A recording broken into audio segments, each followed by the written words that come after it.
عزیزان گرامی وقار، شمسی سال کے اعتبار سے جس کو عام زبان میں انگریزی سال کہا جاتا ہے، یہ سال کا پہلا دن ہے اور اللہ اس سال کو ہر طرح کی آفتوں سے ہمارے لیے محفوظ فرمائے۔ مگر میرے عزیزو، ہر گزرنے والا سال انسان کو بہت ساری چیزیں سکھا کر جاتا ہے، کاش کہ وہ اس سے عبرت حاصل کرے۔ عزیزان گرامی، یہ گزرا ہوا سال جیسے آپ سب کو یہ سکھاتا ہے کہ اچانک کوئی بلا اتر سکتی ہے، اچانک تمہارے نام کی موت کا اعلان بھی ہو سکتا ہے، اور جو کل ہمارے ساتھ چلتے پھرتے تھے آج وہ قبرستان میں سو رہے ہیں۔ عزیزان گرامی، یہ ایسے ہلا دینے والے واقعات ہر مسلمان کو چاہیے کہ وہ توبہ و استغفار کے ذریعے رب کی طرف پلٹ آئے۔ اس کی زندگی کے بہت کم دن باقی ہیں۔ یہ باتیں میں اس لیے عرض کر رہا ہوں، کیا یہ خیر سگالی کا سال ہے؟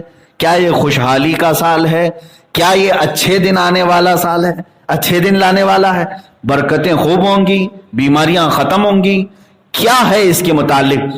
جیسے ہی سال ختم ہوتا ہے اور دوسرا سال شروع ہوتا ہے، آپ ٹی وی میں، میڈیا پر، نیوز میں بہت سارے جوتیشوں کو بیٹھتے ہوئے دیکھیں گے، وہ ستارے نکال کر کے بتا رہے ہوتے ہیں اگلا سال کیا کیا ہونے والا ہے، کتنی جنگیں ہوں گی، کتنی اکنامک بڑھے گی، کتنی گھٹے گی، یہ سب پر وہ اٹکل پچھو مار رہے ہوتے ہیں۔ وہ آگے کے سال کے متعلق پیشین گوئیاں کر رہے ہوتے ہیں، پریڈیکیشن، لیکن انہیں خود اپنے اگلے کل کے بارے میں معلوم نہیں۔ وہ جہاں بیٹھ کر کے آگے کی پیشین گوئیاں کر رہے ہیں، اس کرسی پر وہ کل تک زندہ رہنے والے ہیں یا نہیں، اس کی بھی انہیں خبر نہیں۔ اسلامی اعتبار سے پہلی بات تو میں یہ واضح کر دوں، قرآن کی آیت میں نے پڑھی ہے، اللہ تعالیٰ فرماتا ہے یسألک الناس عن الساعہ۔ اسی آیت میں ابھی خطبہ میں نے شروع کیا، یسألک الناس عن الساعہ، اے رسول لوگ آپ سے پوچھتے ہیں کہ قیامت کب آنے والی ہے، یہ اینڈ کب ہوگا، اختتام کب ہوگا؟ رب تبارک و تعالیٰ فرماتا ہے قل انما علمها عند اللہ، اے رسول آپ ان لوگوں سے فرما دیں جو بھی اس طرح کا سوال کرے اس کا علم صرف اللہ کے پاس ہے، اس کا علم صرف اللہ کے پاس۔ وما يدريك لعل الساعة تكون قریبا، ساتھ میں رب تعالیٰ نے یہ بھی فرمایا تجھے کیا خبر کہ ہو سکتا ہے قیامت بہت ہی قریب ہے، ان قریب قیامت کو تو دیکھ لے گا، پا لے گا۔ یعنی یہ نہیں فرمایا محدد اسی دن، اسی ٹائم، اسی سال آئے گی۔ تو پہلی بات یہ سمجھ لیں، یہ اس طرح کی پریڈیکیشن، پیشین گوئیاں، اس کو ہم ظن اور تخمین کہہ سکتے ہیں۔ یقین کے ساتھ اسلام میں کوئی بھی مستقبل کی خبر نہیں دے سکتا، صرف اللہ اور اس کے بتائے سے رسول پاک صلی اللہ علیہ وسلم ہی خبر دے سکتے ہیں۔ لیکن جو اللہ کے حبیب صلی اللہ تعالی علیہ وسلم کی احادیث ہیں ان کو مد نظر رکھتے ہوئے ہم آگے کے ان سالوں کو دیکھ سکتے ہیں کہ آگے کیا ہونے والا ہے۔ ایک حدیث پاک میں پیش کر رہا ہوں، اس سے آپ اپنے اگلے سالوں کے متعلق جان لیں گے۔ اللہ کے نبی صلی اللہ تعالی علیہ وسلم کی حدیث ہے، حضور پاک صلی اللہ تعالی علیہ وسلم فرماتے ہیں کہ بین یدی الساعہ، قیامت کے قریب والے دنوں میں، قیامت کے قریب والے دنوں میں حضور فرماتے ہیں ہر 20 سال پر بہت تیز تبدیلی ہوگی، ہر 20 سال پر بڑی تیز تبدیلی ہوگی، یہاں تک کہ فرمایا کہ جو پچھلے 20 سال میں نہیں گزرا تھا اس سے زیادہ شدید اور زیادہ تبدیلیاں اگلے 20 سالوں میں آئیں گی۔ یہ حدیث پاک میں نے پڑھا اور آپ اسی سے اپنے آگے کے مستقبل کو سمجھ سکتے ہیں کہ 2001 سے لے کر 2020 تک یہ جو 20 سال ہمارے گزرے ان کو مد نظر رکھتے ہوئے اگلے کے دن یاد کیے جا سکتے ہیں جب میرے آقا صلی اللہ علیہ وسلم نے فرمایا قیامت کے قریب ہر 20 سال شدید سے شدید ترین آئیں گے۔ تو اس کا مطلب ہے کہ جو شدت اب تک گزر چکی اس سے کئی گنا زیادہ شدت اگلے سالوں میں آئے گی۔ تو اب میں یہاں پر یہ ضرور کہوں گا، یہاں آیت بھی میں پڑھ دیتا ہوں جو رسول کریم صلی اللہ تعالی علیہ وسلم کے متعلق ہے، وَيَقُولُونَ مَتَى هَذَا الْوَعْدُ إِن كُنتُمْ صَادِقِينَ۔ حضور جب کہتے تھے کہ قیامت آنے والی ہے، قیامت آنے والی ہے، تو لوگ آ کر پوچھتے تھے، جو کفار تھے وہ کہتے تھے کہ کب آئے گی قیامت، کب آئے گی، اگر تم سچے ہو تو بتا دو۔